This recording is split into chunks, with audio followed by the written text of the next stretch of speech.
নমস্কার বন্ধুরা, অপর্ণাস কর্নারের আরও একটি নতুন পর্বে আপনাদের সবাইকে স্বাগত জানাই।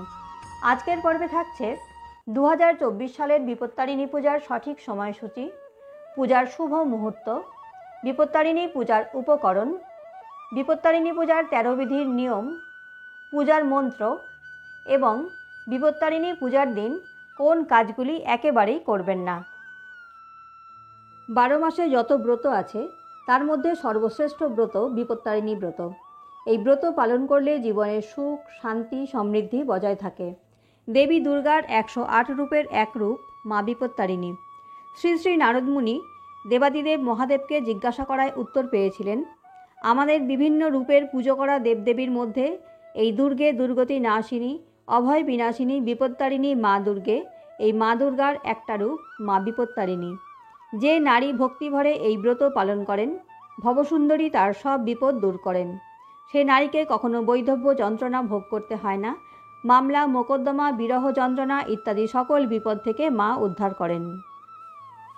বিপত্তারিণী পূজার উপকরণ: একটি শশীষ ডাব, একটি নৈবেদ্য, 13 রকম ফুল, 13 রকম ফল, আনারস 9 ভাগ করে অবশ্যই দেবেন, 13 গাছি লাল সুতো, 13টি দূর্বা, 13টি গোটা পান, 13টি সুপারি, 13টি পৈতে, 13টি লবঙ্গ, 13টি ছোট এলাচ, 13টি বড় এলাচ এবং দানপাত্র ও সাধ্যমতো দক্ষিণা।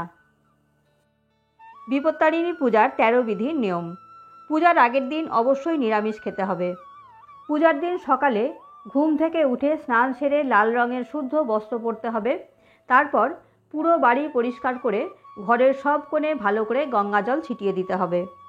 এই দিন কোনোভাবেই কোনো ঝগড়া বা বিবাদে নিজেকে জড়াবেন না। পূজার দিনে অবশ্যই কোনো অবলা জীবজন্তুকে আহার করাবেন। পূজার দিনে যদি কোনো ভিক্ষুক আপনার বাড়িতে আসেন তাহলে তাকে অবশ্যই পূজার প্রসাদ দান করবেন। ব্রতীরা অর্থাৎ যারা এই বিপত্তারিণী ব্রত পালন করছেন তারা পূজার দিন লবণ দেওয়া খাবার খাবেন না। বিপত্তারিণী ব্রত শুরু করলে তা পরপর 3 বছর, 5 বছর বা 9 বছর ধরে পালন করতে হয়।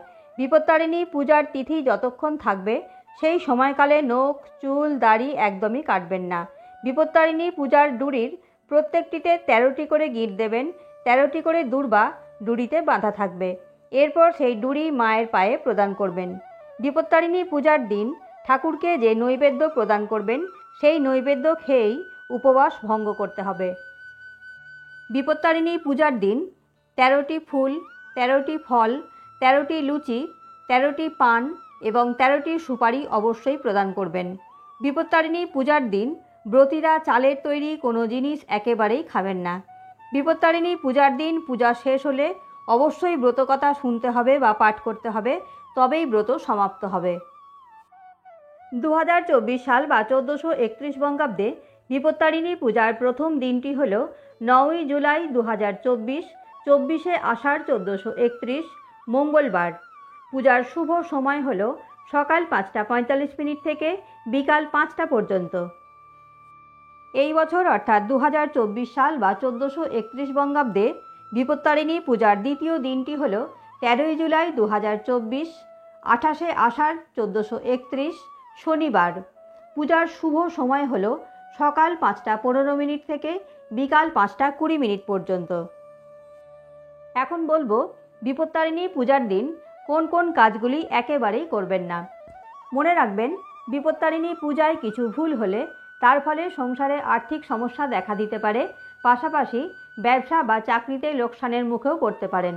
তাই সাবধানে এবং সমস্ত নিয়ম নীতি মেনে এই পূজা করা উচিত। পূজা চলাকালীন পরিবারের কোনো সদস্যের সঙ্গে কথা বলবেন না, না হলে মা বিপত্তারিণী ক্ষুব্ধ হতে পারেন। পূজার দিন চাল ও গমের কোনো খাবার খাওয়া যাবে না। শাস্ত্র অনুসারে বিপত্তারিণী পূজার দিন কাউকে চিনি দিতে নেই। জ্যোতিষে চিনি হল শুক্র ও চন্দ্রের সঙ্গে সম্পর্কযুক্ত। প্রচলিত বিশ্বাস অনুযায়ী এদিন কাউকে চিনি দিলে শুক্র দুর্বল হয়, যার ফলে পরিবারে অশান্তি দেখা দিতে পারে, পরিবারের সদস্যরা আর্থিক সংকটের মুখে পড়তে পারেন। বিপত্তারিণী পূজার দিন ভুলেও কাউকে কটু কথা বলবেন না। বিশেষ করে এদিন কোনো মহিলার সম্পর্কে কুরুচিকর কথা বললে দেবী ক্ষুব্ধ হন বলে মনে করা হয়। কোনো অন্ধকার ও অপরিচ্ছন্ন স্থানে ভুলেও দেবীর পূজা করবেন না, এর ফলে বাড়ির সুখ শান্তি নষ্ট হবে। মা বিপত্তারিণী পূজার মন্ত্র। মাসি পুণ্যতমে বিপ্র মাধবে মাধব প্রিয়ে ন বম্যাং শুক্লপক্ষে চ বাসরে মঙ্গল শুভে সর্পরিক্ষে চ মধ্যাহ্নে জানকী জনকালয়ে আবির্ভূতা স্বয়ং দেবী যোগেষু শোভনেষু চ নম সর্বমঙ্গল মঙ্গলে শিবে সর্বার্থ সাধিকে শরণ্যে ত্র্যম্বকে গৌরী নারায়ণী নমস্তুতে। আরেকটি কথা উল্লেখ করা হয়নি, সেটি হলো বিপত্তারিণী পূজার দিন দেবীকে জবা ফুল দিয়ে পূজা করলে সেটি আপনার সৌভাগ্য নিয়ে আসবে। প্রচলিত বিশ্বাস অনুসারে যারা এই ব্রত পালন করেন তারা দেবী বিপত্তারিণীর আশীর্বাদ পান এবং পরিবারকে সকল প্রকার ঝামেলা থেকে রক্ষা করতে সক্ষম হন। আজ এই পর্যন্তই। পরবর্তী পর্বে দেখা হচ্ছে অন্য কোনো বিষয়ের সাথে। আশা করি ভিডিওটি ভালো লেগেছে। ভিডিওটি ভালো লাগলে লাইক, কমেন্ট ও শেয়ার করবেন এবং চ্যানেলটি সাবস্ক্রাইব করে আমার পাশে থাকবেন। আর যারা এতদিন আমার চ্যানেলটি সাবস্ক্রাইব করে আমার পাশে আছেন তাদের অসংখ্য ধন্যবাদ। দেখা হচ্ছে পরবর্তী পর্বে। সবাই ভালো থাকবেন ও সুস্থ থাকবেন।